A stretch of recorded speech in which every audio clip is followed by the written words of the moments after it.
Cheers, I do buckaroos. How the heck are you? This is my first 5 songs with the Beer and Whiskey Whisper video I've been able to do in a while. So I started off with a band I just became familiar with.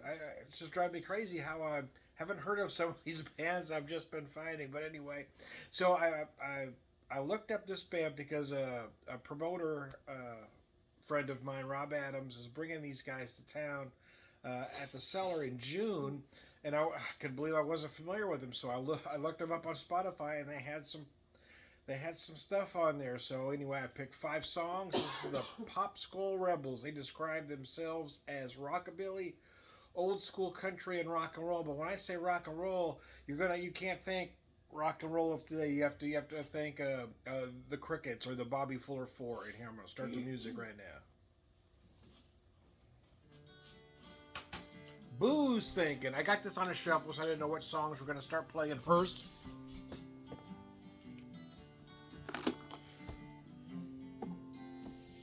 But I will tell you that this is the first song that I played when I looked them up. I pulled up, this is the first song that played, and I started listening to it. Oh, this ain't gonna work for me. You got this heavy twang going on. I don't know if this is gonna work for me. But trust me, it's gonna change your mind before it's over.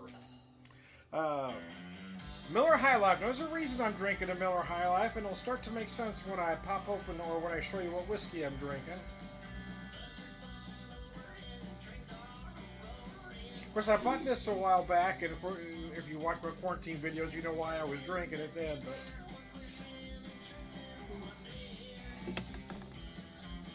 so a friend dropped off a few whiskey samples with me the other day, Eric Robbins. One of them is this Merica bourbon whiskey. I figured it would be most fitting with, well, a classic American beer. Merica bourbon whiskey, America's finest bourbon. Says it's 90 proof. The back kind of confuses me a little bit, this description anyway.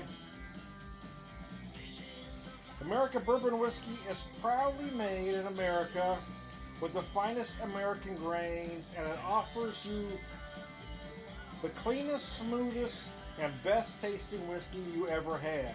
This bourbon whiskey is dedicated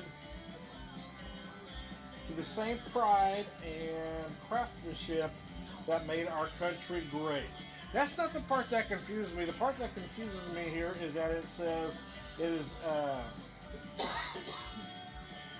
aged a minimum of 1 year in new charred oak barrels. Now, I was under the impression that to be considered bourbon, it had to be aged a minimum of 2 years. But anyway, and I could be wrong there, but that's what I remember reading last. Let me show you that bottle. There was this is a 2-ounce glass. So there's probably about 1 ounce to 1.25 ounces left in there. But I've never had this whiskey before. I have no idea what it's going to taste like.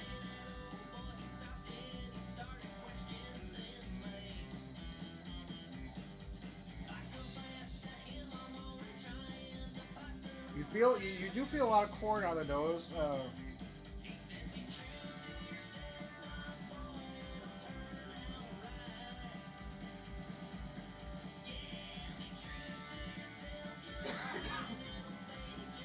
It has these very odd kind of grassy notes.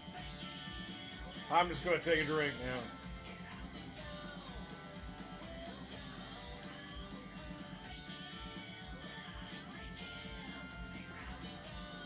Well, I don't know if smooth would be the first thing that came to mind as a descriptor. And again, I don't know what this whiskey costs. I'm going to have to look it up when I go to the store. Is it one I'd revisit? After that first sip, I'm not sure, but I'll tell you more as I get through this. I'm going to take a drink because it started off kind of different.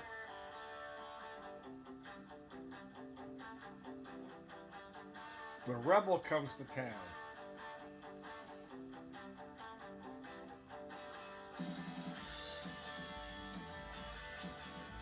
So you always get this grain alcohol note at first, and then you feel some vanilla. You certainly feel a lot of sweetness, a little bit of honey, kind of raw sugar kind of feel. It's not deep enough to be brown sugar. I don't really feel brown sugar. It's more like a raw sugar note. Certainly some honey early on. Again, it finishes with that kind of, that grain alcohol kind of feel and burn at the end.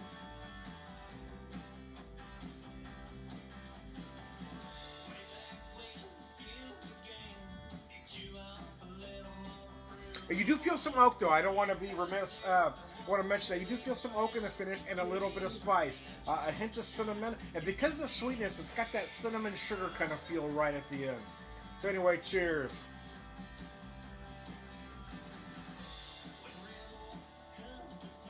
I felt like the longer I listened to these guys, the more I liked them. Like I said, that was the first song was the song that I just played, and at first I was like, oh, but by the time I got to the end, I was a believer. And then this song came on, and So what happened was I was just instinctively putting songs in, and I didn't realize how many I put in, and I ended up putting in 8 songs, so I had to trim it down. It was really hard to trim it down because I found out I really liked those particular 8. Well, I liked more, but those 8 really hit me. But I did. I trimmed it down to 5. But by listening to them, though, I can almost picture them as a live act. They seem like this is the kind of band. Some music translates well live, some doesn't. This feels like it would be a great rockin' show. And the Cellar is just a great venue. And to this point, I feel like it's kind of been underused and undervalued. They haven't been able to bring in, or they haven't brought a lot of large names. A lot of great local artists have played there. But I'm glad to see an artist like this come to town. I would love to see some others really utilize that venue that haven't yet.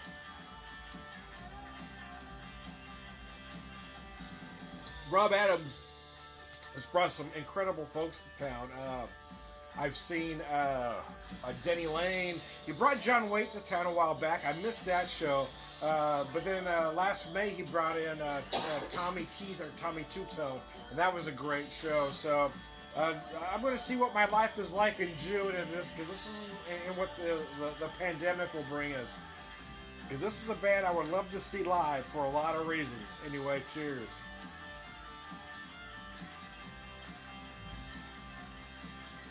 But with the music, it was that trio, right? This music, this whiskey, this beer is kind of why I paired all 3 of them together. You see what I did there? I'm already into song 3, so I better get going here.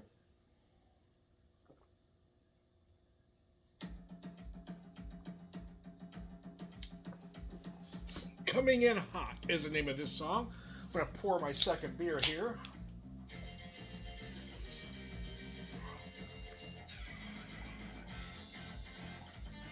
See, right there, if you heard that, that's very Bobby Fuller 4-ish right there. You really hear shades of the Crickets, Bobby Fuller 4. There's one particular song, I don't know if I have it on this mix. Oh, that sounds like The Ventures. Anyway.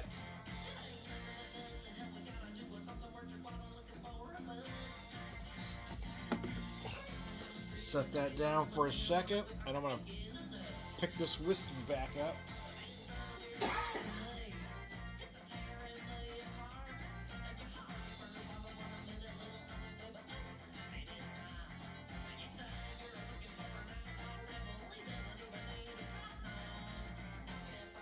So in all honesty, I don't know that this is a whiskey I'd purchase again or at all.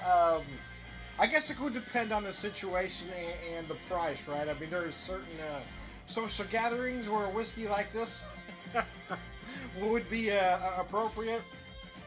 I mean, it is clearly a novelty. They're clearly trying to market to a certain crowd with the name. Showing you the bottle one more time. I can see this as certainly a red hat wearing whiskey if you're following me there.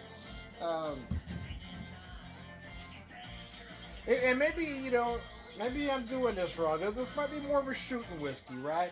This be one of those like you might want to chill a shot and just knock her back.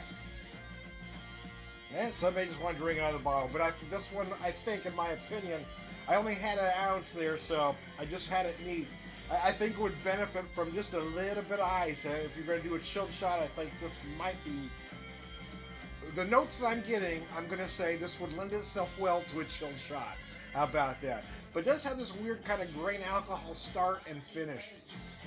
There is some vanilla, there's a little bit of oak, there's a little bit of spice in there, and a lot of sweetness once you get to that middle section. But it starts out a little rough and it ends a little rough. So there you go.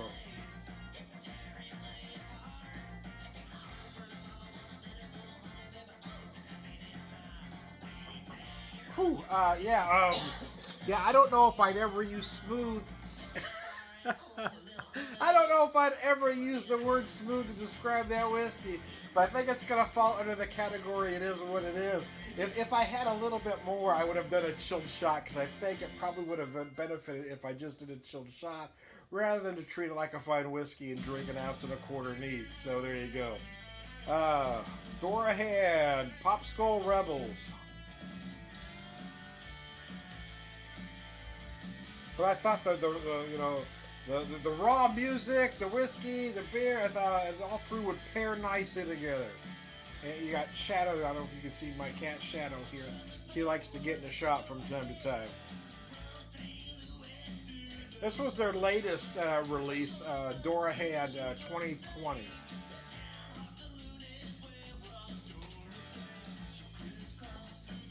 This is probably my favorite song of the bunch, but there's a lot of good ones in there.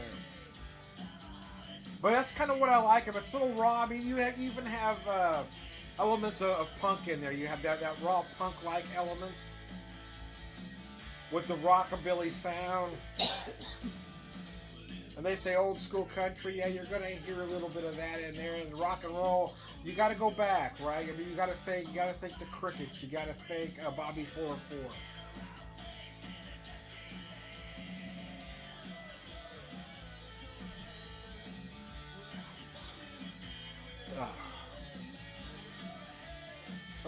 Miller High Life. What do I need to tell you about that? I need to get into tasting notes. You know what this tastes like. Yeah, again, it falls under that category. It is what it is. I mean, you can't make apologies. I mean, that's you know what you're getting when you buy a beer like this. And I have to say the same for that whiskey, right? When you see a novelty label like that, when you see it's clearly marketed to a certain portion of the country, yeah, you kind of know what you're going to get. So there you go. Those are my thoughts on the matter anyway. I never intend anything to be controversial, but sometimes it turns out that way. Anyways, I gotta be honest with you, the more I listen to this band, the more I enjoy them. So I started listening to them when I was at work the other day, but I didn't have a good Bluetooth speaker. I was just playing from my phone. But when I got to my car and put it on, and I had the good speakers going, oh. Anyway, but yeah, again, I feel like there are some bands that you can just listen to and know they're going to be a great live act. There's some bands that are great recorded, but it doesn't necessarily translate live. I'm hoping I'm gonna be able to attend this one. Again, I just have to see where my life is at that time, where the pandemic is at that time, and that being at the Cellar. The Cellar is a great venue. Well, I mean, it's just a nice venue, great sound, great everything. But you've also got the benefit of Springfield Brewing Company. You know, so you've got the great craft beers, and you also got Tiakida spirits. I mean, it's just great for a lot of reasons. You've got great products there. Stump Juice Boogie, I think, is our last song here.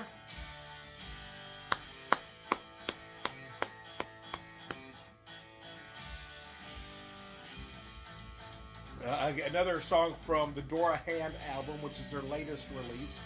So there you go. Anyways, I digress. But I digress, man. Oh.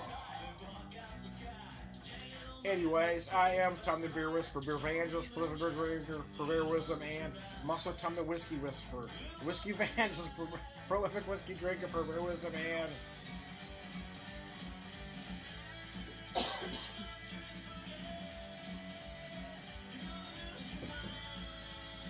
Stump Juice Boogie. All rugged guy. Cheers, guys.